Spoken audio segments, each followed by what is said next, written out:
Como hemos podido observar, los padres de la Iglesia se adentraron de lleno en la Biblia, en las Sagradas Escrituras, y extrajeron de ahí contenidos sumamente relevantes y luminosos que incluso resultan ser benéficos e incluso por demás necesarios para los tiempos actuales. Es importante, ¿no?, que nosotros vayamos siguiendo el hilo, justo como aquí lo estamos presentando en base al capítulo del libro. Sabemos que estamos presentando la Biblia comentada, el libro del Génesis, un capítulo y en su versículo. Hoy comenzaríamos por el versículo número 2 del capítulo 1 de este libro del Génesis, que dice: la tierra era caos y vacío, la tiniebla cubría la faz del abismo y el Espíritu de Dios se cernía sobre la superficie de las aguas. Veamos entonces cómo empieza, o cuáles son las palabras que se colocan al inicio de este versículo, y son: la tierra era caos y vacío. De entrada se nos deja en claro lo siguiente, es ya digamos como la referencia inmediata que debemos tener en cuenta. El universo entero, o sea, la creación de Dios, ¿no?, el universo entero primero fue creado y después fue ordenado. O sea, Dios hace las cosas atendiendo a los más mínimos detalles de esta realidad en su conjunto. O sea, primero, por decirlo así, lo crea y ya después efectivamente lo va a ir ordenando. Con estas palabras se indica la informidad de donde había de salir otro cielo y tierra, tanto visible como compuesta. Y esto a fin de preparar gradualmente a todos aquellos que no pueden pensar o concebir una privación absoluta de forma que, sin embargo, no llega a la nada. Entonces, lo que vemos es que cuando se dice en este versículo las palabras iniciales que hemos mencionado, justo se está apelando a esta informidad, que sin llegar a la nada, porque ya es algo creado por Dios, carece aún de formas definidas. De ahí pues que Agustín en las Confesiones justamente haga referencia a esta dificultad que solemos tener para poder, por ejemplo, pensar o siquiera concebir algo dado, o sea, algo real, pero privado absolutamente de forma. Para nosotros, de hecho, aquello que puede ser percibido requiere necesariamente de una forma para ser captado. En este caso no es así. O sea, como lo ha dicho San Agustín, aquí de entrada la tierra era caos y vacío. Se nos dice que hay una informidad, ¿no?, que es, digamos, la primera creación de Dios, que posteriormente será en efecto ordenada, ¿no? No aparece ya todo como culminado de entrada. Esto, insisto, es fundamental para que entendamos hacia dónde es que nos va dirigiendo, ¿no?, el contenido que se encuentra expresado en la Biblia. De ahí pues que también se haga referencia a esta privación absoluta de forma, es decir, a esta informidad, en términos de un real misterio. O sea, que nos queden claras pues dos cosas. Primero, que es Dios el autor de todo lo creado. Aun cuando en principio sea informe, Él es asimismo el creador de esta informidad. Y también es el formador o el que va a dar forma a esta creación inicial. Por eso Agustín dice que había de salir justo después otro cielo y otra tierra, ya visible, ¿no?, ya compuesta, o sea, ya literalmente con forma, ¿no?, que ya nos pudiera a nosotros resultar ciertamente accesible. Entonces, si apelamos a estas primeras palabras, se está hablando, digamos, de la creación inicial de Dios, que, repito, nos resulta sumamente de captar debido a la informidad que posee, o sea, a la privación absoluta de forma que la caracteriza. De hecho, Dios pone primero los cimientos y después, una vez que los cimientos han sido colocados, ya dijimos, estos cimientos serían justo la informidad, sitúa las diversas partes del edificio y añade la ornamentación. O sea, vemos cómo Dios pasa de su obrar, o sea, de sí mismo, a aquello que ha realizado e incluso a la ornamentación de lo hecho. Así pues, primero fueron creadas las cosas y después fueron ordenadas. Es decir, primero Dios las crea en esta informidad y después ya las forma, es decir, les da forma, precisamente para que no creyéramos que fueron increadas y sin principio. Lo dice San Ambrosio en los 6 días de la creación. Recuerden que están aquí los padres en gran medida discutiendo con el entorno cultural al cual de hecho pertenecían. O sea, pertenecen a un contexto histórico donde, por ejemplo, dentro del planteamiento griego, de la filosofía griega, se solía considerar que había formas increadas y que por ende carecían de principio. Lo que afirma en este caso San Ambrosio es que no es así. O sea, no hay ninguna forma increada y sin principio. La forma es también creada a partir, ¿no?, de su informidad inicial. Es decir, tiene un principio. Dicho brevemente, lo que nosotros ya captamos con una forma ciertamente definida, en principio carece de esta forma. O sea, en pocas palabras, tiene pues también un principio y fue asimismo creada. Es justo lo que está destacando San Ambrosio. Por cierto, y esto es muy importante, en hebreo, las palabras que se utilizan para decir que la tierra era informe y vacía, justo esta expresión, informe y vacía, en hebreo, tohu babohu, son las palabras que se usan en hebreo, apela a algo que carece de estructura o forma. O sea, tohu babohu, ¿no?, que traducimos por informe y vacía, apela pues a esta informidad que no puede ser remitida, por ejemplo, a una estructura netamente definida o a una forma ya establecida. Y que de hecho, justamente por carecer de estructura o forma, este tohu babohu no es apto para que los seres humanos puedan habitarlo. Digamos que no serían... No estarían dadas las condiciones requeridas para que los seres humanos puedan efectivamente habitar dentro de esto que ha sido creado en principio. Entonces, en sentido metafórico, tohu babohu significaría algo sin fundamento y por ende ilusorio.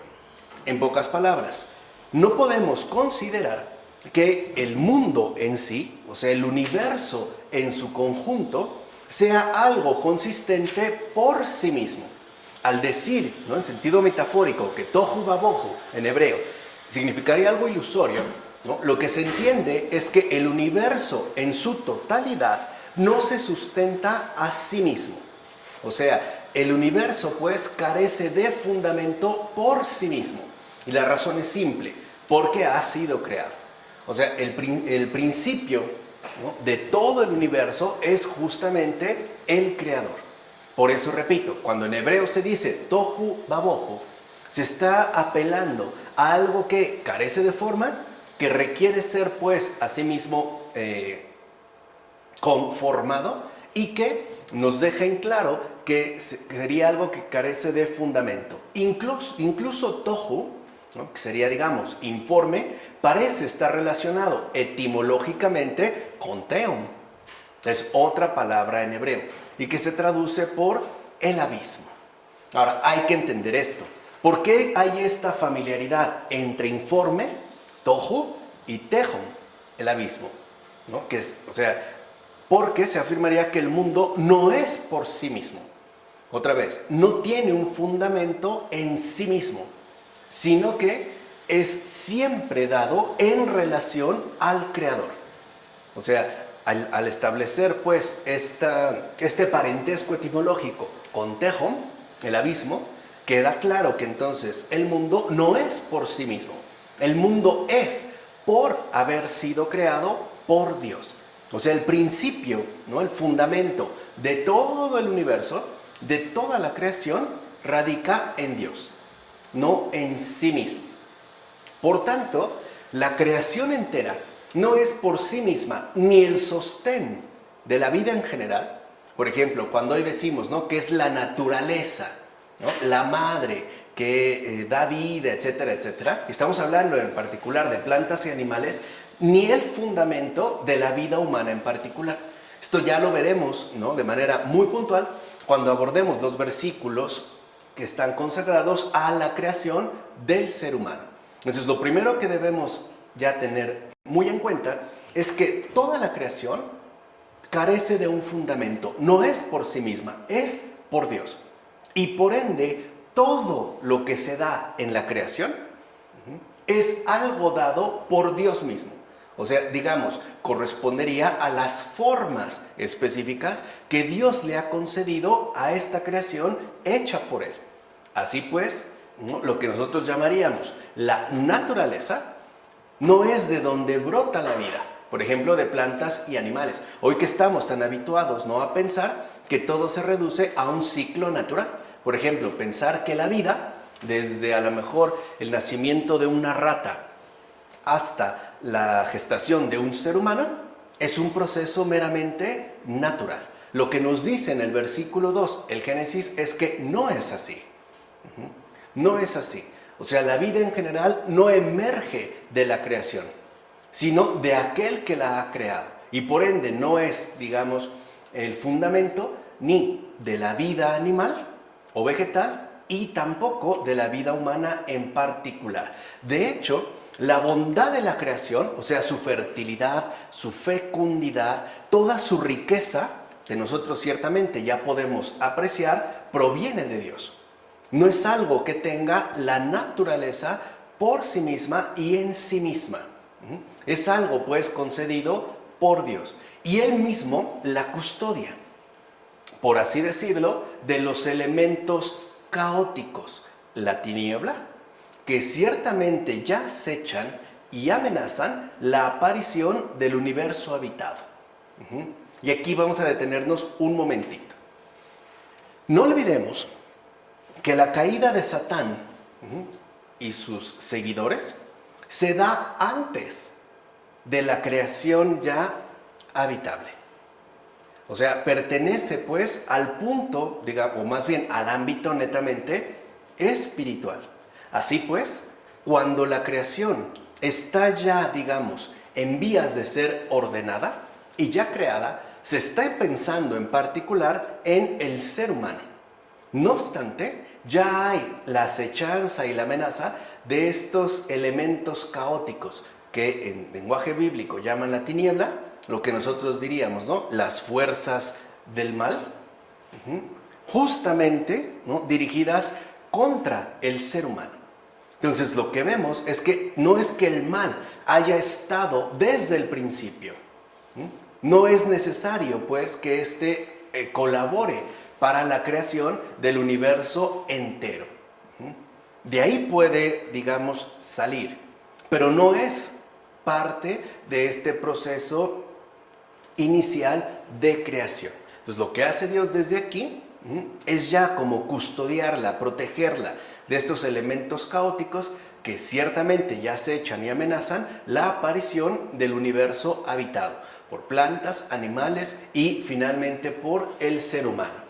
Y esta custodia benévola, hoy le llamaríamos esta protección divina, esta bendición inquebrantable, se expresa con el término hebreo ruaj, que muchos suelen traducir precisamente por espíritu. Con eso, ¿no? Y el espíritu revoloteaba sobre las aguas. Es decir, a pesar de que ya ha brotado el mal, digámoslo así, de que ya se ha dado la caída de Satán, esta caída no va a imperar sobre el universo, porque siempre está por encima Dios mismo. ¿Se entiende? O sea, no es que el mal quede equiparado al bien, en una especie de equilibrio, por ejemplo, taoísta. No, el mal siempre está por debajo de la propia presencia divina. Por eso dice revoloteaba, o sea, se mantiene siempre por encima. De hecho, la creación puede continuar a pesar de la acechanza de tales elementos caóticos. Porque el ser humano, y lo vimos en la terapéutica de las enfermedades espirituales, no está obligado para nada a pecar. O sea, no está obligado en ningún momento y bajo ninguna circunstancia a pecar. Va a ser tentado, pero eso no significa obligado a pecar. ¿Se entiende? O sea, aunque hubiera estas acechanzas, ¿no?, malignas, malévolas, no significa que entonces la creación y en particular el ser humano estuvieran ya en un grave peligro, aun cuando sí se diera un enorme riesgo. Por eso vemos que la creación sigue su marcha, aún, insisto, cuando la caída de Satán ya se ha producido. ¿Se entiende? O sea, el mal no tiene, pues, por qué tener un papel destacado dentro de este plan creatural que ha hecho Dios mismo. Bien, entonces, ruaj es más bien aire en movimiento. Y de ahí también se le llama viento, respiración, incluso aliento y por tanto espíritu. ¿Vale? Entonces la imagen del Espíritu de Dios cerniéndose sobre las aguas, ¿no?, como una agitación desordenada, justamente nos da a entender que el tenebroso caos, esta agitación desordenada, ¿no?, que se encuentra en lo bajo, que se encuentra justamente en el hoyo, por decirlo así, jamás estuvo fuera del control divino. Nunca. O sea, a pesar de que haya caído Satán, eso no nos obligaba a nosotros a caer también. De ninguna manera. O sea, a pesar, pues, ¿no?, de la caída de Satán y de sus seguidores, el tenebroso caos nunca estuvo ni ha estado fuera del control divino. Porque por encima está el Espíritu de Dios custodiando la creación entera. Entonces, con esto también, en este hermoso versículo 2, se nos deja en claro que la bondad de Dios es invencible e insuperable. Puede darse el mal y literalmente no es grave. Entiéndase bien lo que estoy diciendo. No es grave porque no es una obligación para los habitantes que están llamados justamente a aparecer después, o sea, los seres humanos. Y tampoco el mal es algo netamente insuperable. Esto incluso lo podemos ver en términos mucho más directos y comunes. Por ejemplo, cuando una persona se equivoca, cuando una persona hace algo mal, este mal no es ni insuperable ni invencible. De hecho, se puede vencer y superar. ¿Cómo? Corrigiéndose. Puede ser que yo haya hecho algo mal, pero no estoy obligado a seguir haciéndolo. Puedo superarlo. ¿Se entiende? O sea, esto incluso se ve, repito, hasta en la dimensión más ordinaria de nuestra vida. Si, por ejemplo, yo hice mal un cálculo matemático, puedo corregir. Aquí es donde se aprecia cómo entonces, desde el principio, lo que realmente cuenta es la presencia de Dios, que está siempre, ¿no?, por encima de toda la agitación desordenada que, aunque presente, aunque acechante, no es ni invencible ni insuperable. Eso solo lo es la bondad de Dios. Entonces, las tinieblas, por así decirlo, lo infernal, no envuelven la creación ni dominan sobre ella. De hecho, las propias tinieblas están sometidas. Es más, nosotros al referirnos al infierno lo ubicamos de inmediato por debajo. Algo que ha quedado justamente, por así decirlo, ¿no?, bajo el control divino, no bajo el control humano. Eso también hay que entenderlo, sino bajo el control divino. De tal manera que no es el mal el que envuelve la creación, no es cierto, no lo envuelve, está, digamos, ya sometido abajo, está ya, si lo quieren ver, ¿no?, restringido o confinado al último puesto, ni es realmente lo dominante. Estamos hablando aquí del versículo 2. Es más, a pesar de su acechanza insistente, las tinieblas son infinitamente inferiores a la bondad de Dios. Repito, que nos quede claro, no son equiparables. Aun cuando nosotros ya nos encontramos en estos momentos sobre esta agitación desordenada, aún así, sí es posible superarla e incluso descansar o encontrar la paz en ese Espíritu de Dios que se encuentra todavía custodiando el conjunto de la creación. De hecho, el que con todo cuidado investiga qué son las tinieblas, o sea, si nos preguntamos, ¿qué es el mal? ¿no? ¿Qué son las tinieblas? Etcétera. No encuentra más que carencia de luz. O sea, oscuridad. Por eso, dicho sea de paso, entre paréntesis, los padres de la iglesia, muchos de ellos, al referirse a Satán, le llamaban el negro. No lo pensemos en un sentido racial, porque era pura negrura, o sea, carencia total de luz. Por eso se dijo, la tiniebla cubría la faz del abismo, como si se hubiera dicho que no había luz sobre el abismo. ¿Se entiende? O sea, en este abismo no hay luz ya por encima. Lo que impera son las tinieblas. O sea, lo dirá Agustín en Del Génesis a la letra. O sea que lo que vemos es que en el caso de las tinieblas, ¿no?, lo que encontramos es una absoluta carencia de luz. Ahí no hay nada bueno. Todo es, pues, malo. Por eso es una gran equivocación atribuirle al demonio algún tipo de acierto luminoso. Por ejemplo, hay algunos videos que suelen transmitir ciertos exorcismos diciendo que el demonio ha revelado ciertas verdades. No puede. No hay nada. O sea, uno no tiene nada que aprender de él. Nada que creerle a él. Porque justo es carencia absoluta de luz. A quien sí hay que creerle es a la luz misma, en este caso a Dios, o sea, a Jesús. Entonces, el abismo, cuando en la Biblia se habla del abismo, se habla justo de esa profundidad carente de luz. Esto incluso lo podemos ver ya en nuestra situación humana real. Mientras más nosotros descendemos, por ejemplo, en un pozo, lo que encontramos es una carencia intensiva de luz. Y esta profundidad, dicho sea de paso, es tanto metafísica, o sea, en tanto indigencia ontológica del mundo, lo que habíamos dicho, el mundo no es por sí mismo, como teológica, en tanto ausencia de la presencia de luz, que es luz de luz. Entonces, ¿qué hay en el abismo? Ausencia de la presencia de Dios de manera total. Y vean cómo esto está expresado en el versículo 2. De ahí pues que, adornando la bóveda del cielo, el Espíritu sabiamente aleteaba sobre la tierra, destinada a dar fruto. Porque gracias a él, el Espíritu Santo, las semillas de los nuevos productos debían germinar de acuerdo con lo que dijo el profeta. Envía tu espíritu y serán creados, y renovarás la faz de la tierra, ¿no? En el Salmo 104, versículo 30. Lo dice San Ambrosio en los 6 días de la creación.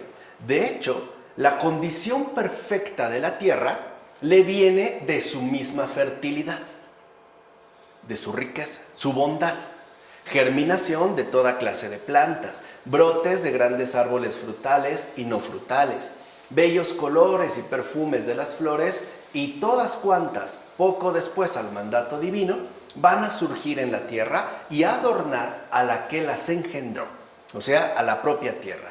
Y como nada de esto existía antes, recuerden que estamos todavía en la informidad, con razón la Escritura la llamó informe, o sea, tohu baboj.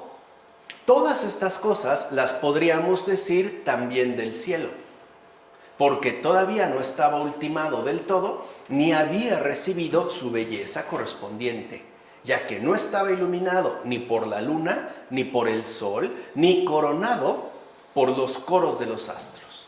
Aún no existían estas cosas. Es decir, aún no estamos ya en la formación. Aún no aparecen las formas definidas, no han sido creadas. De modo que no se apartaría de la verdad quien dijera que el cielo también era informe. Lo dice Basilio de Cesarea en sus homilías sobre el Hexámeron. Entonces, entendamos aquí dos cosas importantes. Cuando se habla de cielo y tierra, no se está hablando pues del cielo y la tierra que vemos y que conocemos. Se está hablando de una diferencia tajante entre un ámbito, el de la luz, y otro ámbito que ha quedado justamente remitido abajo, ¿no? Que ha quedado pues por debajo. Así pues vemos con toda claridad que dicha informidad abarca y compete tanto al cielo como a la tierra, o sea, a la creación entera. O sea, en síntesis, con tal informidad se nos dice pues que antes de la creación está el Creador. Si uno empieza a tratar de captar esta informidad, lo que encuentra es al Creador. Ya no se encuentra pues, ¿no?, las formas definidas que en efecto constituyen a la creación. Entonces no tenemos que entenderlo en el sentido habitual de informe y vacía según el después. O sea, según lo que ahorita nosotros ya podemos más o menos comprender, sino que tenemos que captarlo justo como lo que es. Es decir, aquello que pertenece a esta informidad carente de cualquier definición. En primer lugar, se designó bajo el nombre de cielo y tierra la materia de aquella universal creación. O sea, se estaría hablando no del cielo que vemos o la tierra que tocamos, sino de la materia que va a conformar precisamente a la creación en su totalidad, a causa de que fue hecha de la nada. O sea, Dios mismo crea aquello que va a ser la materia de la creación. En segundo lugar, asimismo se designó con el nombre de tierra desordenada y abismo para insinuar la informalidad, ya que entre todos los elementos la tierra es la más grosera y la menos noble de todas. Y en tercer lugar, se designó con el nombre de agua a fin de señalar la materia sujeta a la acción de Dios, pues el agua es más moldeable que la tierra. Y en consecuencia expresa la facilidad de ser tratada y hasta dejarse transformar más fácilmente al ponerse en manos de su creador. Por eso se le llamó agua, a diferencia de la tierra. Lo dice Agustín en Del Génesis a la letra. O sea que aquí ya se establece una distinción bastante clara entre la materia que ha de conformar a la creación entera. Además, estos nombres que son referidos justamente son símbolos, es decir, apelarían a una realidad mucho mayor de lo que nosotros, al menos en un primer momento, podemos llegar a comprender.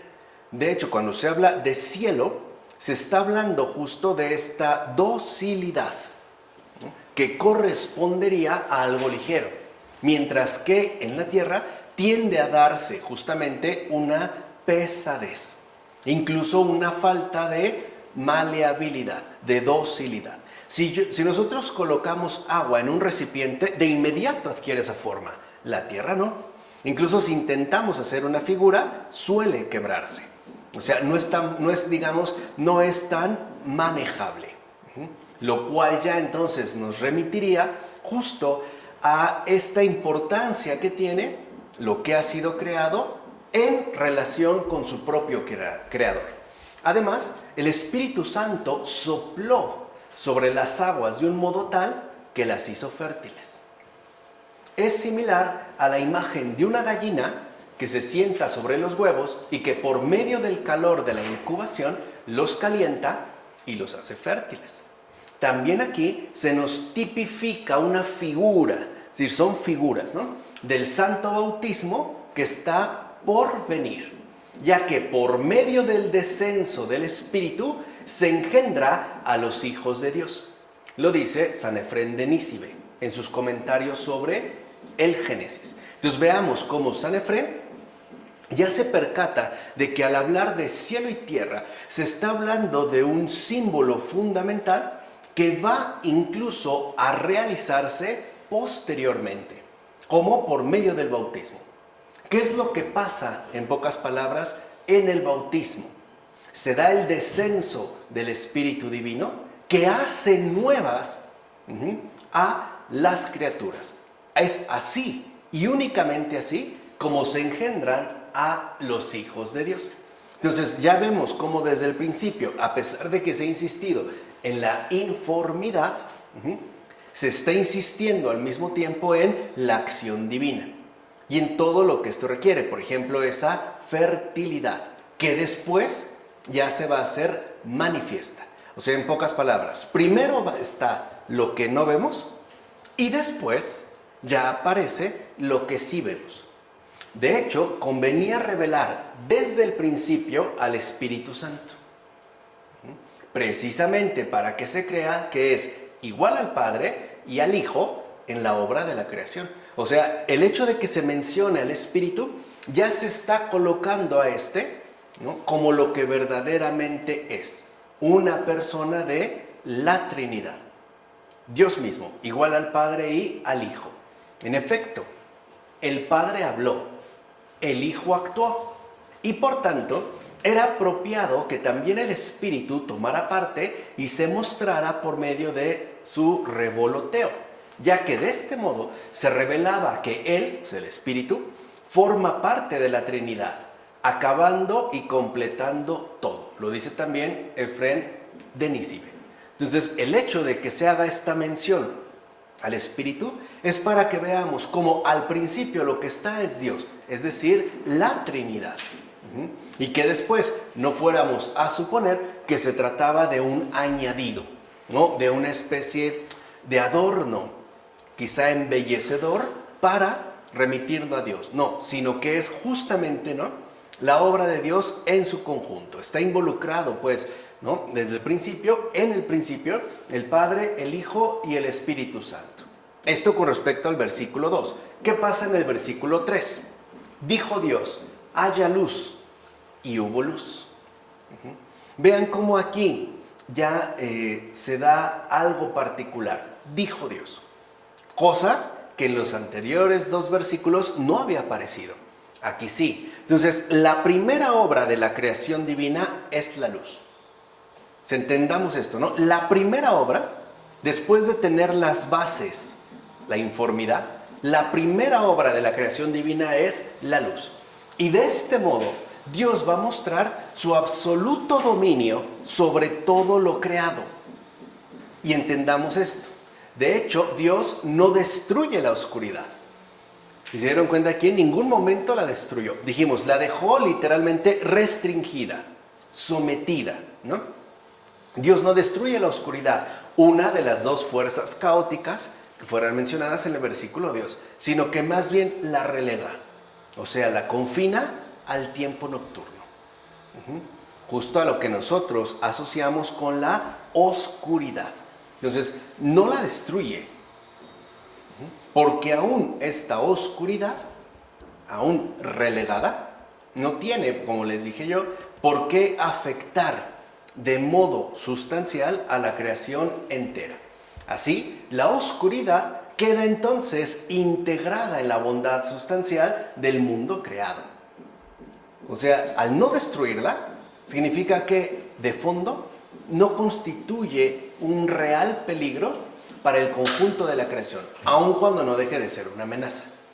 Es como, no sé, es difícil moverse en imágenes, ¿no?, dentro de este campo. Es como una pistola. Una pistola, aún cargada, no representa un real peligro mientras no sea usada.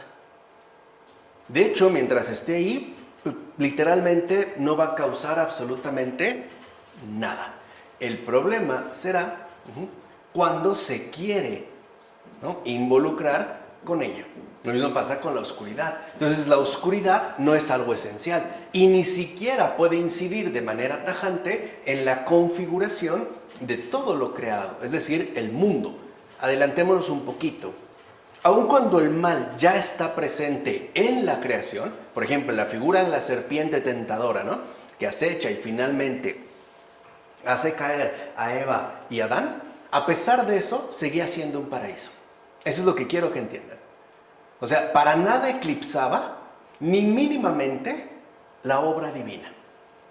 De hecho, así como Dios la mantiene relegada, esta oscuridad, nosotros también fuimos creados para mantenerla igualmente relegada. O sea, para no involucrarnos para nada con la maldad. No es absolutamente necesaria en nuestra vida. O sea, no es para nada esencial. Por eso les decía, aun cuando ya estaba, Recuerden que los padres decían que no fue a la primera, ¿no? Que se acercaba. Finalmente el mundo en su conjunto era justo un paraíso. Por eso entonces lo primero es el día. O sea, lo primero es el día, el cual al final regresa a la noche. La noche es entonces lo residual, o sea, lo que queda por debajo de todo. Dios mismo declara que esta luz, la luz que la ha creado, es buena y bella.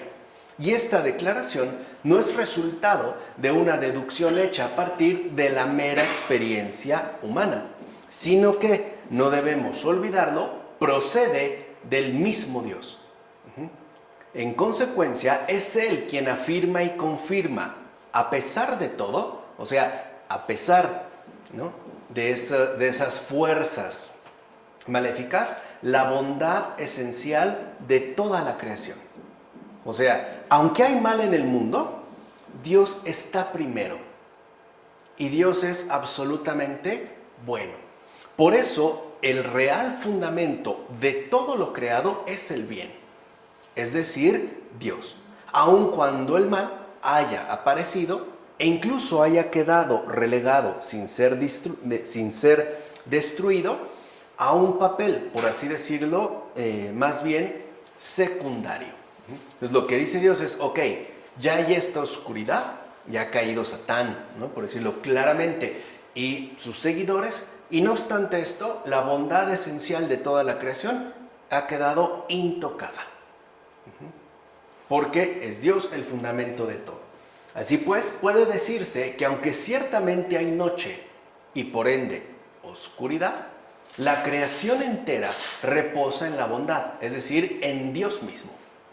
Por tanto, la creación es un día perpetuo, o sea, una luz que a pesar de la noche no cambia en lo esencial. O sea, en lo esencial, la creación se ha mantenido inalterada.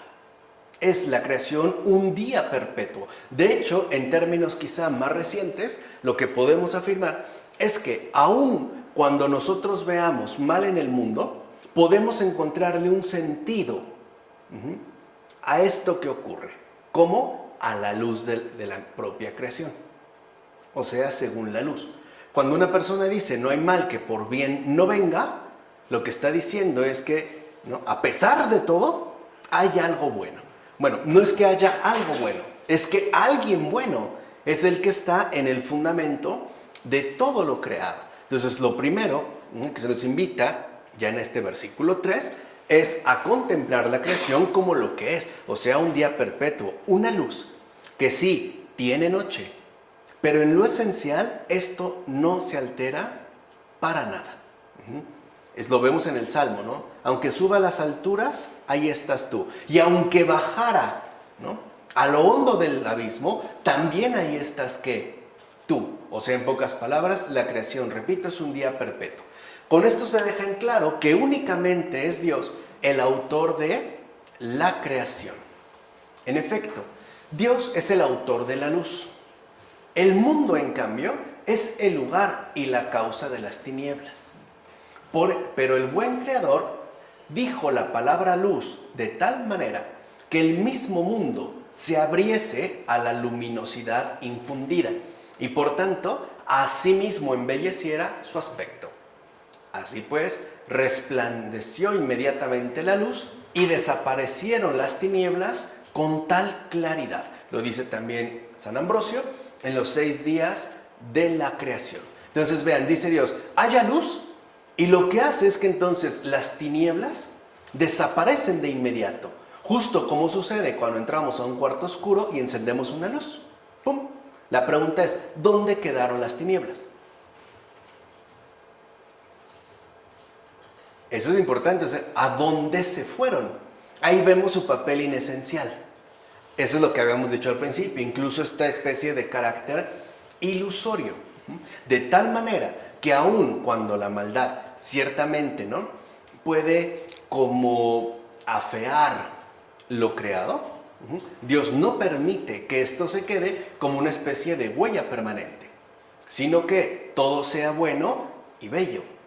que como sabemos tiene que ver, ¿no?, con las grandes trascendentales, por ejemplo, que tanto estudiaron los medievales. El bien, la belleza y la verdad, que muchos lo integraron en uno más bajo la unidad de estas tres. Entonces lo que vemos justo aquí es que dijo Dios, haya luz y hubo luz. O sea, en pocas palabras, que la maldad no nos sirva para nada de guía en nuestro existir, ni siquiera para tratar de comprender la creación. Lo que tenemos justamente es que apegarnos a la luz y por ende hacer desaparecer también las tinieblas que nos privan de claridad. Entonces, la creación entera es pues claridad, o sea, bondad resplandeciente a pesar de todo. Chesterton lo dijo de una manera muy bonita en su estilo muy peculiar. Chesterton dice que el Padre nos está preparando una hermosa sorpresa y está haciendo un bordado. Dice, el problema es que por el momento nosotros que estamos por debajo de Dios solamente vemos lo que está detrás. Si ustedes conocen un bordado, verán que por abajo está espantosamente horrible. Unos hilos más largos, otros cortos, no se le ve forma. Dice, pero él está sonriendo, sigue haciendo su obra. Y ya verán qué sorpresa nos vamos a llevar cuando nos voltee el bordado que hizo y nos dijera, miren lo que les preparé. O sea, lo que está diciendo Chesterton es esto. La creación entera es bondad resplandeciente a pesar de todo. Y esta es, por cierto, la captación esencial de la experiencia creyente. Entonces vean cómo ya desde el principio la Biblia nos da el criterio principal de la experiencia creyente. Privación de las tinieblas. O, si lo quieren ver en sentido positivo, la verdadera experiencia creyente consiste en captar lo esencial de todo y en todo. O sea, en no privarse jamás de la luz. No dejar pues a Dios de lado. No renunciar de ninguna manera a su presencia. Porque cuando esta presencia divina se quiere omitir, entonces la luz también se va. Y lo que queda es oscuridad. Piensen, por ejemplo, en estas teorías contemporáneas acerca del origen del universo, el Big Bang. Nos hablan de algo oscuro, no hay luz. De hecho, incluso hasta espacialmente parece que lo único que imperaría es la oscuridad, las tinieblas. Lo mismo pasa en cualquier otra teoría que pretenda explicarnos la realidad, pero sin la luz. Ahora bien, de esta luz, como suficientemente lo demuestran las mismas palabras, se manda que sea hecha. O sea, incluso esta luz, ¿no?, resplandeciente de la bondad de Dios en la creación, ¿no?, es una luz engendrada por Dios. O sea, debemos de distinguir, pues, que una es la luz engendrada por Dios y otra es la luz hecha por Él. No son las mismas.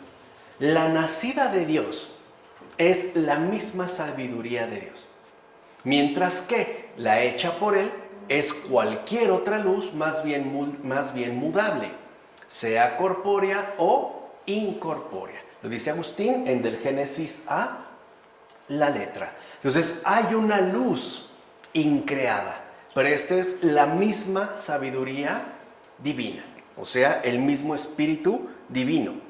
Y de esta luz es que justamente se crea otra luz que nos resulta a nosotros ya accesible. Pero al ser accesible también se vuelve mudable, como lo vemos en el paso de los días. Podemos ver, de hecho, ¿no?, el paso del sol e incluso la variación en la intensidad de luz. No es la misma luz la que tenemos justo al amanecer que al mediodía o al atardecer. Entonces, la luz que vemos es justamente la que fue hecha por Dios. Es esta luz. La luz que sí vemos es la que fue hecha por Dios. La otra no fue hecha por Dios. Fue engendrada, ¿no?, en Dios mismo. Es pues su sabiduría. Por el contrario, justo lo que dijimos es la que no vemos, o sea, esa luz, ¿no?, originaria, es la sabiduría que resguarda la creación entera con su invisible presencia.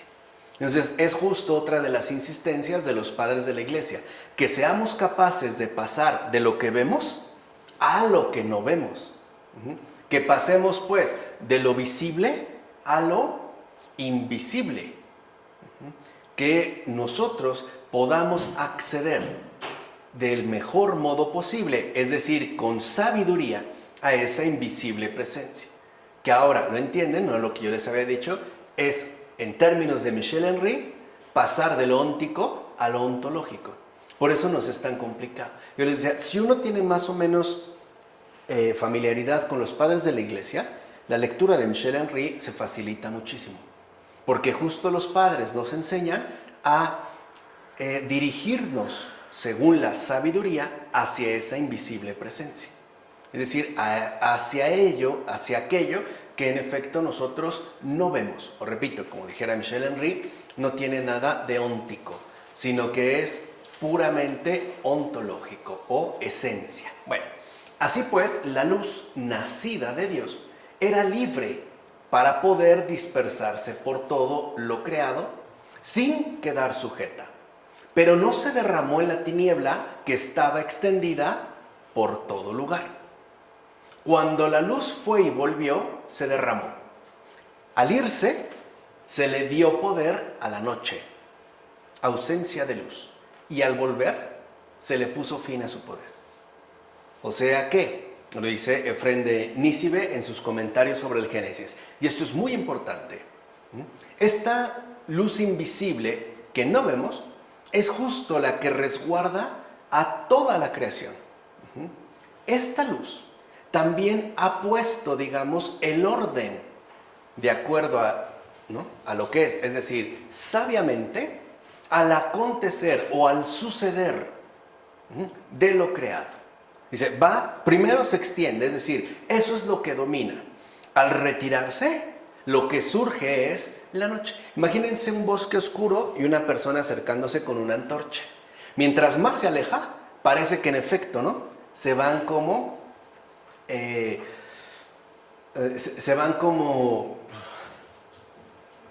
incrementando las propias tinieblas en términos de ausencia de luz. Pero esto no es definitivo.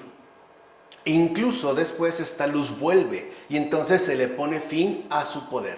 ¿Qué significa esto? Que a pesar de que las tinieblas, o sea, la ausencia de luz, pueda ganar cierto terreno, este terreno ganado no es definitivo y ni siquiera tiene un poder invencible. Lo que habíamos dicho justo hace un momento. Entonces, lo que aquí también se nos enseña es, digamos, esta dinámica, ¿no? Que la sabiduría de Dios, o sea, en sí misma, ¿no? En tanto, digamos, cualidad divina, ha puesto como orden al conjunto de todo lo creado. Es lo que a veces también nosotros vemos de manera ordinaria. A veces en la vida tenemos malos momentos, a veces muy malos momentos, pero pasan. Y vuelve de nuevo, ¿qué? La luz. A veces en términos espirituales podemos tener sequedad, pero pasa. Y vuelve de nuevo, ¿no? El consuelo. A veces podemos tener llanto, pero vuelve de nuevo, por ejemplo, ¿no? La alegría, el gozo, etc. Aquí lo que entendemos es cómo la sabiduría, es decir, Dios mismo, nuestra luz nacida de Él, o sea, lo que emana de Él, digámoslo así, ¿no? Lo que emana de Él es también lo que somete, controla y domina absolutamente la ausencia de luz. Vuelvo a repetir, el mal no tiene un poder inquebrantable, ni invencible, ni insuperable. De hecho, todo pasa. Aquí es cuando aprendemos también ya la dinámica fundamental de la vida creyente. Hay momentos de día, pero también hay momentos de noche. Incluso San Juan, se me fue ahorita el nombre, un amigo de Santa Teresa, San Juan de la Cruz, le llamará la noche oscura, que ya habíamos nosotros mencionado con el padre Thomas Keating. pero esta va y viene, puede emerger, pero al mismo tiempo va a desaparecer. O sea, para que entendamos pues que la ausencia de luz, el mal, también es algo pasajero, algo que no está llamado a ser definitivo, algo que ya iba a revelar el Señor. ¿Vale? ¿Vamos? Desde el principio, la noche aparece plenamente dominada bajo el poder de Dios. Se le puede dar un gran margen, incluso podríamos decir demasiado, ¿no? A veces pareciera que el mal, ¿no?, está haciendo de las suyas y que incluso, ¿no?, tiene rienda libre, se le soltó la rienda. No obstante, si esto sucede, no es porque el mal tenga el poder para hacerlo, es porque Dios la tiene dominada. Y en su sabiduría sabe hasta dónde, en qué momento aparece y en qué momento también desaparece. ¿Se entiende? Ahí es donde brota esta luz. Insisto, estamos, ¿no?, en el plano originario. De hecho, la luz primigenia limita y somete por completo la existencia de las tinieblas. Por eso para Dios el mal no es una preocupación. No es preocupante, porque está sometido y limitado. ¿Qué quiere decir? No son fuerzas invencibles, no son fuerzas insuperables, aun cuando tienen un cierto poder. Y esto es una muestra más de la bondad de Dios, ya que las relega a su expresión de autoafirmación en tanta ausencia de luz, sin por ello, vuelvo a insistir, aniquilarlas. De hecho, repito, aun cuando haya tinieblas, esto no nos obliga a incurrir en ellas.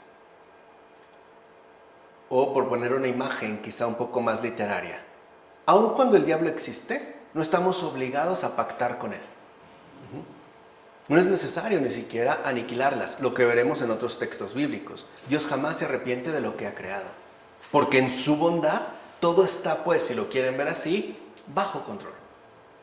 Aun cuando nosotros seamos los que nos encontramos alterados o inquietos, preocupados, etc.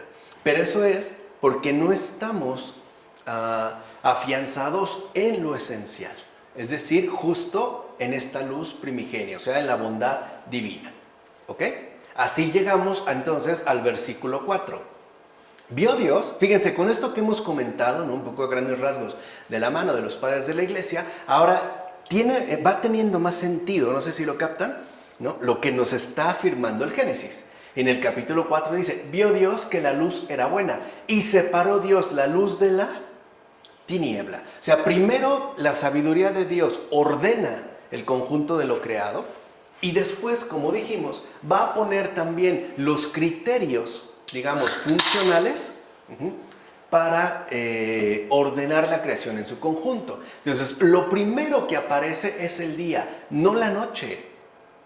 ¿Se entiende? O sea, aún en el principio lo que hay es luz, no oscuridad.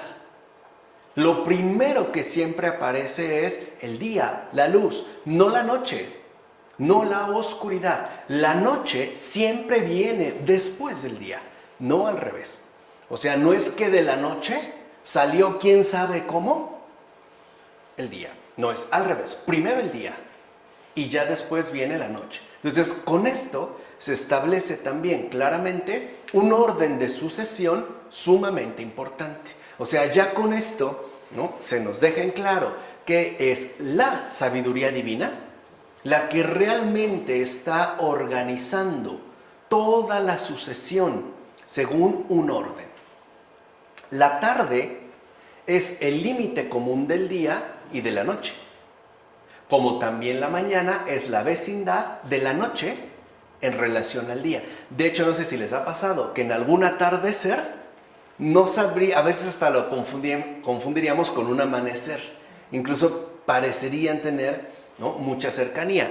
Ahora bien, para dar al día los privilegios que conlleva el haber nacido antes, se menciona primero el límite de día y luego el de la noche, puesto que es, insisto, la noche la que sigue al día. En efecto, antes de la creación de la luz en el mundo, o sea, lo visible, lo que había no era noche, sino tiniebla. Así pues, lo que se oponía al día, ya en el caso del mundo visible, recibió el nombre de noche. Lo dice Basilio de Cesarea. O sea, aun cuando, digamos, esta oposición, ¿no?, entre luz y tiniebla se diera antes de la creación del mundo, esta misma sucesión, por no alterar en nada la bondad esencial del fundamento, o sea, la presencia divina, también ahora va a extenderse como parte de la organización de este mundo, para que a nosotros algo nos quede claro. Primero, ¿qué es lo que va primero? Siempre. Y después, ¿qué viene a continuación? ¿Se entiende? En base, si lo quieren ver así, justo a este contraste. ¿Qué es primero? ¿Y qué viene después? Número 2, que también nosotros fuéramos capaces de seguir este orden de sucesión y no invirtiéramos dicho orden. O sea, tratando de organizar las cosas ciertamente al revés. Pongamos un ejemplo igual, muy ordinario. Cuando uno va a tomar una decisión importante, lo primero que tiene que hacer es iluminar lo más que pueda. O sea, necesita acudir a la luz. ¿Cómo? A través de la oración. Y por lo tanto, a través de un intelecto iluminado por la gracia divina. Si nosotros no hacemos esto, o sea, si nosotros no comenzamos por el día, sino que queremos comenzar por la noche, o sea, la ausencia de luz, por ejemplo, tomando decisiones en base a emociones alteradas, la cosa no va a salir bien. ¿Por qué? Porque se está decidiendo, incluso actuando, sin sabiduría, sin el orden de sucesión que Dios mismo ha instaurado para el conjunto de todo lo creado. Por eso repito, primero es, ¿no?, ¿qué va al inicio? ¿Y qué viene después? Y segundo, ¿qué nosotros debemos conservar y qué debemos asimismo hacer desaparecer?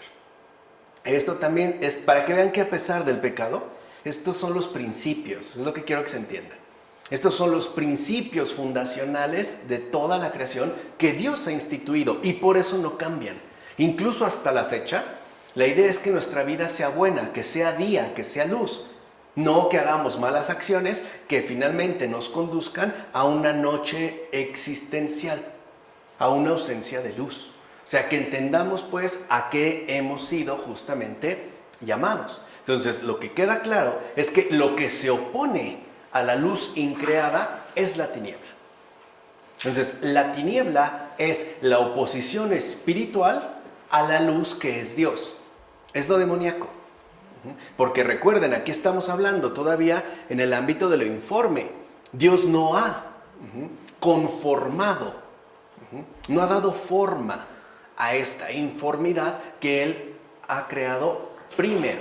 Por el contrario, y es aquí donde no debemos confundirnos, cuando se habla de tiniebla, se está hablando pues de esta oposición espiritual a la luz que es Dios. Es lo demoníaco, es lo infernal. Por el contrario, el día y la noche, cuando ya se habla del día y de la noche, es porque esto ya se corresponde al mundo creado en tanto extensión de lo inicial. Entonces, aquí hay que resaltar tres cosas muy importantes. Primero, lo inicial siempre es espiritual, no material. Segundo, lo inicial siempre es luz, no tiniebla. Y tercero, lo que vemos es extensión adecuada, conformada a lo que no vemos, según lo que no vemos. O sea, es el paso de lo invisible a lo visible.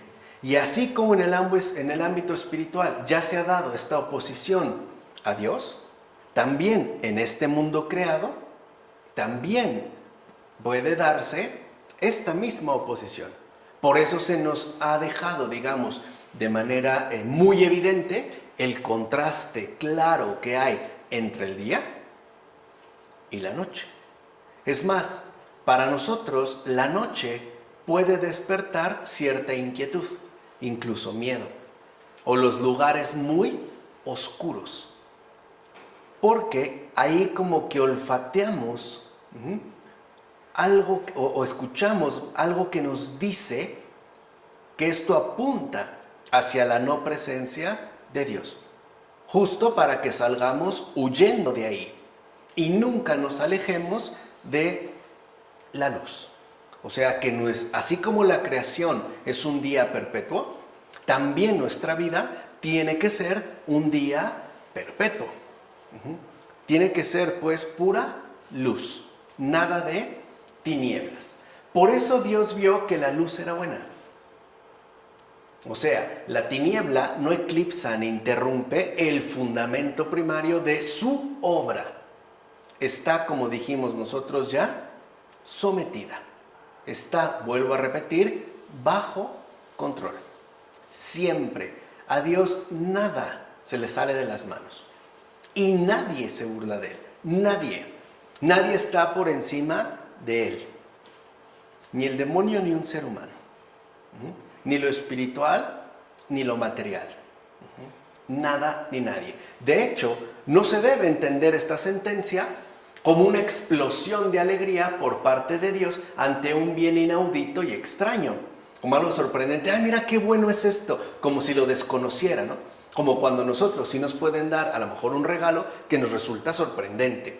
No, sino como indicio de la aprobación de la obra. O sea, cuando dice Dios, ¿no? O en la Escritura, y vio Dios que era buena, lo que está dando es una aprobación total a la obra por él realizada. Todo está bajo su control.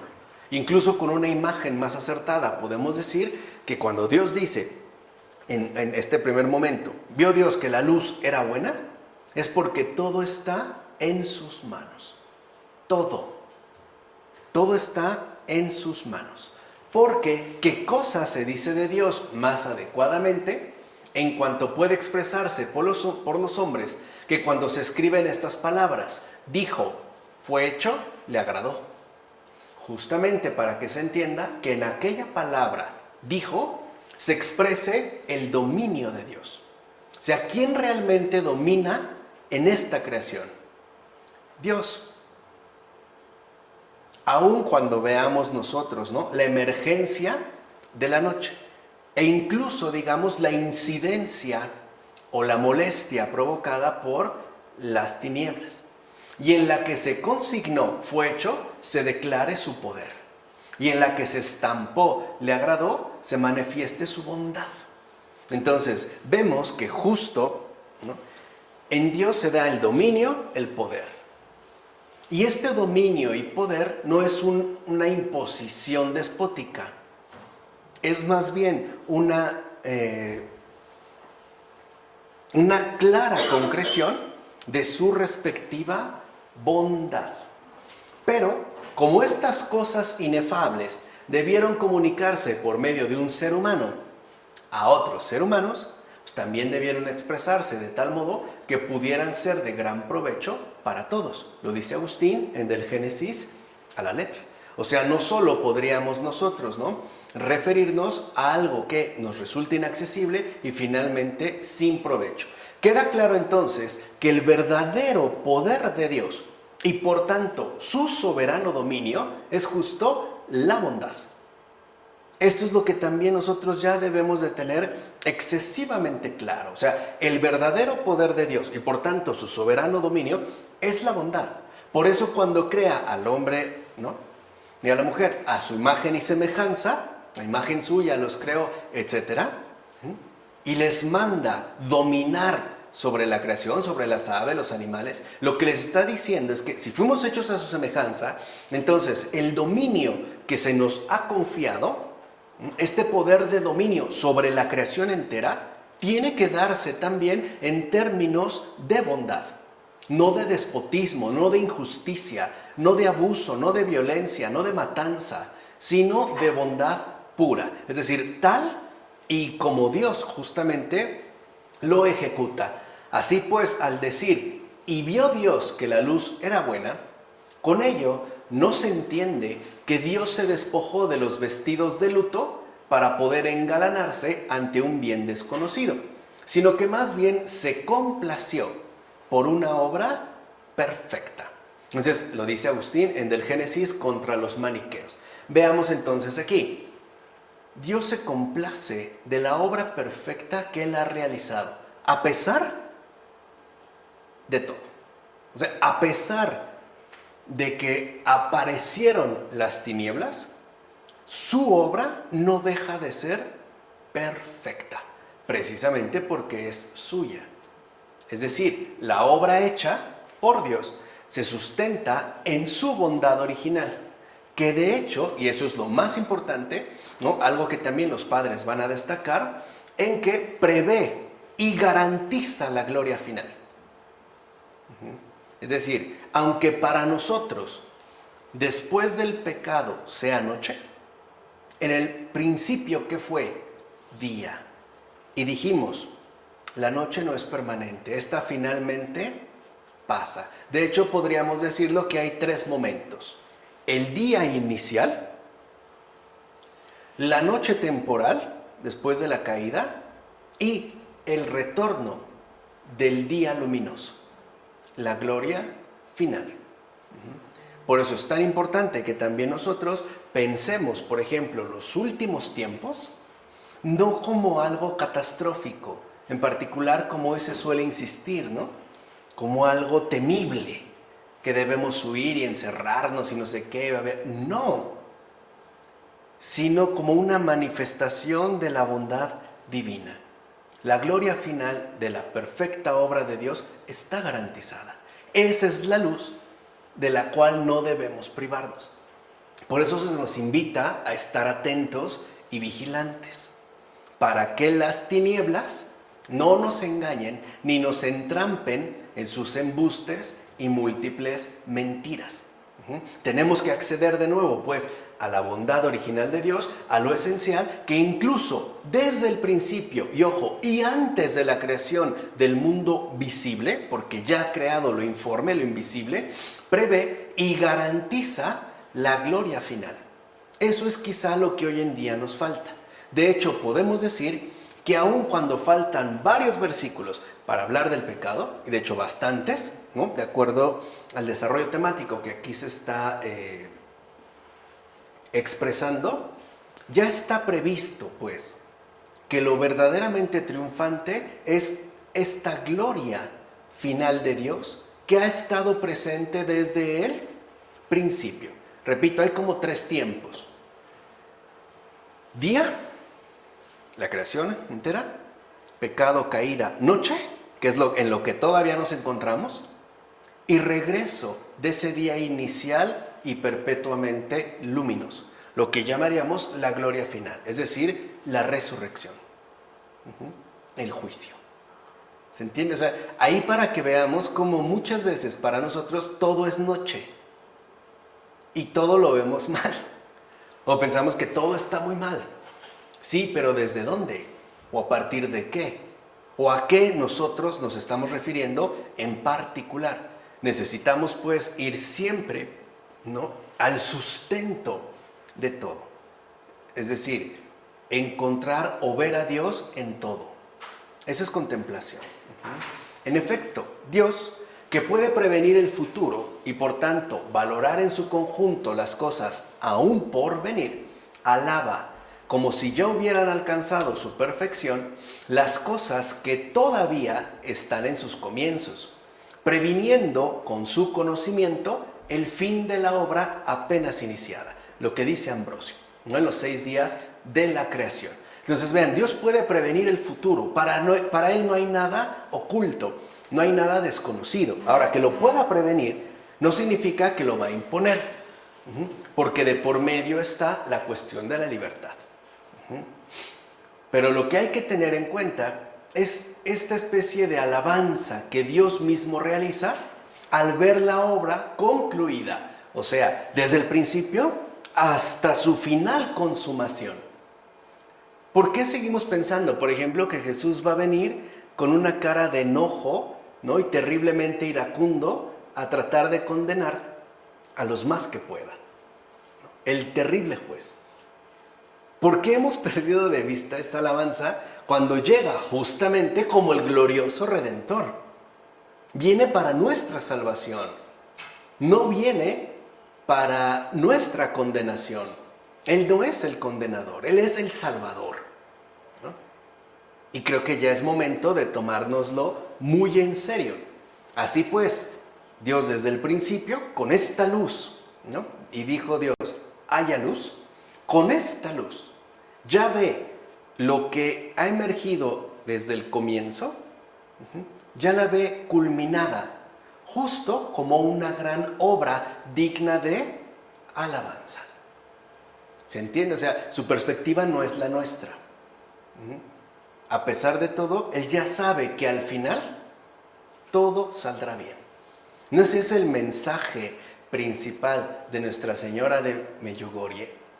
O sea, más allá de los videntes y lo que se puedan decir, y sí, los avisos del día, ¿no? Parece como una especie de diario, una publicación celestial. El mensaje es muy concreto. Al final, todo saldrá bien. Es esto. Y vio Dios que era buena. Es decir, al final, todo saldrá bien. ¿Se entiende? O sea, esto es en lo primero en lo que nos está, digamos, insistiendo una y otra vez la Biblia en los primeros versículos. Dios es bueno. Aun cuando para nosotros lo inmediato sea la noche, lo que realmente prevalece es el día. Y por cierto, esto solo se experimenta por fe, porque es algo que no vemos, es algo que no palpamos, es algo de lo cual no tendríamos una evidencia tangible, pero sí una creencia inquebrantable. ¿Se entiende? O sea, aquí es donde vemos ya la vida de fe. Y así pasamos al versículo 1, 5a, porque de hecho el 5 es más amplio, pero para tratar de abarcarlo mejor. Dios llamó a la luz día y a la tiniebla llamó noche. De entrada se establece tajantemente una real distinción entre luz y tiniebla, o sea, entre día y noche. Además, aquí no se dijo que Dios hizo las tinieblas, porque las tinieblas son la ausencia de luz. Él no las hizo. Por tanto, solamente se hace distinción entre la luz y las tinieblas. Lo que hace Dios ahora es ya distinguirlas. Establecer pues una distinción real entre una y otras. Nosotros, hablando, producimos la voz, y estando callados hacemos el silencio, porque el cese de la voz constituye el silencio. Y sin embargo, distinguimos con cierto sentido entre la voz y el silencio. Y a una cosa le llamamos voz y a otra el silencio. Así pues, cuando se dice llamó, se entiende hizo llamar. Le hizo llamar a eso tinieblas, porque de este modo separó y ordenó todas las cosas para que pudieran ser discernidas y diferenciadas por medio de sus respectivos nombres. O sea, lo hace Dios en una consideración hacia nosotros, ¿no? Como dice Agustín en Del Génesis contra los maniqueos, para que pudiéramos tener un discernimiento claro entre una cosa y otra. O sea, para no incurrir pues en confusión, sino que nos mantuviéramos siempre, ¿no?, en base a la diferenciación que Dios ha establecido y no nos dejáramos engañar. O sea, dicho brevemente, para que no nos hicieran pasar por bueno algo malo, y mucho menos lo malo por algo bueno. De tal manera que nosotros pudiéramos pues fortalecernos en esta distinción. En consecuencia, luz y tiniebla no están ni entremezcladas ni confundidas entre sí, Es lo que yo les decía, o sea, no es que el bien requiera de algo malo o del mal pueda sacarse algo bueno, no es así, no están entremezcladas, mucho menos están confundidos. De hecho, pueden y deben ser siempre diferenciadas en el mundo. O sea, tenemos que tener muy claro cuándo realmente se trata de día y cuándo realmente se trata de noche. Hay veces en las que espiritualmente hablando, decimos que estamos atravesando una noche y quizás sea el momento más luminoso de nuestras vidas. Y al revés. A veces podemos decir que todo va muy bien y quizá es justo, ¿no?, el peor momento que en términos espirituales estemos nosotros atravesando. Ciertamente, luz y tiniebla están presentes en el mundo, pero son ciertamente distinguibles y diferenciables. Gracias a que Dios las llamó por su nombre, es decir, las distinguió. Digamos, las marcó. De tal manera que no quisieran, en este caso las tinieblas, hacerse pasar justo por lo que no son. Además, esta doble presencia no necesariamente interfiere ni quebranta el fin último de la obra que desde el principio Dios mismo alabó como perfecta en tanto obra suya, lo que habíamos comentado. La tiniebla, a fin de cuentas, aun estando presente en el mundo, no es ni sustancial ni estrictamente necesaria. De fondo, al distinguir entre luz y tiniebla, Dios mismo, por así decirlo, ha marginado esta última de su obra creativa de manera esencial. En pocas palabras, significa que si no forma parte del principio originario, tampoco va a formar parte de la gloria final. O sea, el mal no se necesita para nada. No forma parte la tiniebla de la gloria final. Y así podemos ya terminar con el 1.5b. Hubo tarde y hubo mañana, día primero. Fíjense, aquí ya pudimos haber, ¿no?, accedido al día primero. Se hacía de día y seguía la noche, no según el movimiento solar. Todavía no hay sol, no hay astros, no hay luna. Hubo tarde y hubo mañana, día primero. Se hacía de día y seguía la noche, no según el movimiento solar, sino al esparcirse más bien aquella luz primitiva y por ende a retirarse de nuevo según el tiempo prefijado por Dios. Lo que dijimos, ¿no?, esta aparición y esta especie de retiramiento. Dirá San Basilio de Cesarea en sus homilías sobre el Hexámero.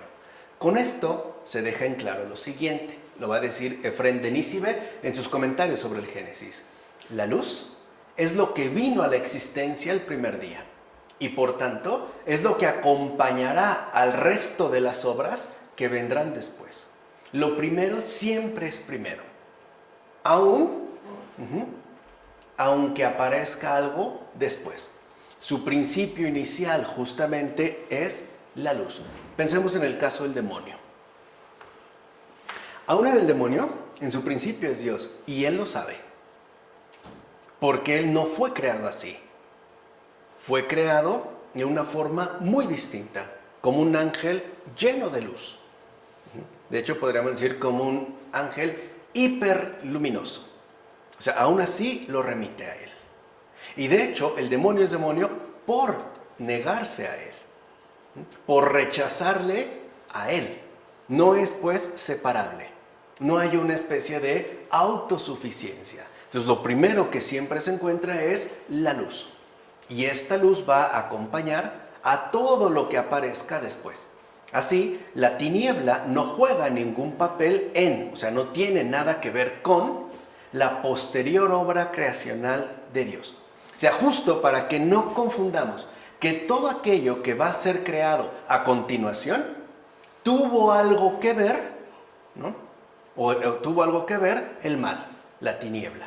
Como por ejemplo algunas posturas gnósticas sostenían, sobre todo en la antigüedad, aunque hoy también hay algunas. Decían que Dios hizo lo perfecto, lo inmaterial, pero que tuvo que haber un demiurgo, o sea, alguien que hiciera el trabajo sucio, la obra material. Pero esta obra material, al ser mala o ser calificada de imperfecta, mudable, etcétera, etcétera, etcétera, no era obra de Dios, era obra de un demiurgo, que podía ser alguien bueno o incluso ser presentado como alguien malo. Entonces con esto se nos deja en claro que toda la obra que vendrán a continuación, es decir, en los siguientes días, ¿no?, del 2 al 6, el mal no intervino para nada. No tiene nada que ver con lo que Dios ha hecho. O sea, todo lo creado es obra suya y nada más. Ahora bien, cielo, tierra, fuego, viento y agua fueron creados de la nada, según testimonia el libro. Estas 5 cosas fueron creadas de la nada. El resto de los seres que existirían después aparecieron desde estas 5 que fueron hechas de la nada. O sea, así como primero se dio, ¿no?, la informidad a partir de la cual Dios va a ordenar después, así también en el caso ya de la creación material, hay formas iniciales que estarán, digamos, ¿no?, como constituyendo las bases de todo aquello que va a ser creado posteriormente, me dice Efrén de Nícibe. Por cierto, nadie piense que en las obras de los 6 días hay alguna alegoría. No puede decirse que estas realidades pertenecientes a los días posteriores aparecen solo simbólicamente, ni tampoco que son nombres vacíos, o que otras realidades se nos aparecen simbolizadas por medio de esos sus nombres. Más bien, sepamos de qué modo fueron creados al principio el cielo y la tierra, pues verdaderamente eran el cielo y la tierra, o sea, lo que ahorita nosotros ya vemos. Ahora bien, el resto de las obras y de las cosas que aparecen después tampoco tienen un significado vacío, no son meros nombres, ya que sus sustancias y sus naturalezas corresponden a lo que sus nombres significan, dice Efrén de Nícibe. O sea, todo lo que se menciona pues en el libro es real, está apelando a la realidad tal y como es. En síntesis, queda claro entonces que lo que se nos dice con respecto a lo creado durante los 6 días no es una mera descripción narrativa, o sea, no es una mera invención poética o una inspiración religiosa. En todo caso, es una mención verídica. O sea, esta es la verdad. Es una mención verídica de lo hecho realmente por Dios. En efecto, al parecer, antes de la creación de este mundo, existía algo que puede ser contemplado por nuestra inteligencia, pero que ha permanecido desconocido como impropio para principiantes todavía niños en la gnosis. Aquí, por ejemplo, este padre de la iglesia, ahorita van a ver quién es, habla de gnosis, no en los términos de la secta, sino en términos del conocimiento según la verdad. Dirá, en efecto, con anterioridad a la creación del mundo, existía un modo de ser propio de las potencias celestes, supratemporal, eterno, perpetuo. Ahí el creador y demiurgo del universo, o sea, vean, y ya no son 2, es el mismo, perfeccionó las cosas hechas con una luz espiritual apropiada. Dicha luz espiritual es apropiada a las naturalezas racionales e invisibles y a toda la organización de las criaturas espirituales que superan nuestra comprensión. De estas criaturas ni siquiera es posible describir sus nombres, pero estos seres llenan completamente la esencia del mundo invisible, le dice Basilio de Cesarea. O sea, ¿de qué está hablando? De los espíritus angélicos, de los ángeles, que nos resulta justo, digamos, ¿no?, su constitución real inaccesible, porque no tienen una forma. O sea, aunque nosotros le pongamos alitas y una aureola y una especie de manto largo, la realidad es que esa no es su forma, porque no, pero recuerden, estos pertenecen a esta informidad que Dios ha realizado en términos de espirituales, no en términos materiales, como la forma definida que, por ejemplo, ya tenemos nosotros. A final de cuentas, lo que se nos pretende dejar en claro aquí es lo siguiente: también los ángeles, las dominaciones y las potestades, aunque en algún momento no cronológico comenzaron a existir, eran ya existentes cuando este mundo visible fue creado. ¿Qué quiere decir? Justo lo que habíamos mencionado, ¿no?, un par de versículos atrás. Antes de que existiera este mundo visible, o sea, antes de que el universo fuera creado, ya existían justamente los ángeles y por ende también los demonios. A partir de esa caída, lo dice Ambrosio en los 6 días de la creación. Entonces, lo que se quiere aquí insistir, ¿no?, es que lo primero es lo invisible y siempre es lo primero. De hecho, nosotros también estamos llamados a volver de nuevo a esta originariedad, ¿vale? Ya el versículo 6 lo dejaremos para la siguiente ocasión. Aquí lo que me interesa es que estemos nosotros como asimilando, como repasando, ¿no?, estas luces o estos contenidos que los padres de la iglesia nos transmiten, en particular en relación a los versículos que hoy pudimos abordar. Es decir, del capítulo 1 del Génesis, versículos 2 a 5. Que a la luz, digamos, de estas aportaciones que los padres de la iglesia nos hacen llegar, podamos familiarizarnos y sobre todo adentrarnos de nuevo en esta palabra de Dios que desde la eternidad, o sea, desde Dios mismo, se nos ha hecho llegar a cada uno de nosotros. ¿De acuerdo? Pues vamos a dejarla hasta aquí. En nombre del Padre, del Hijo, del Espíritu Santo. Amén.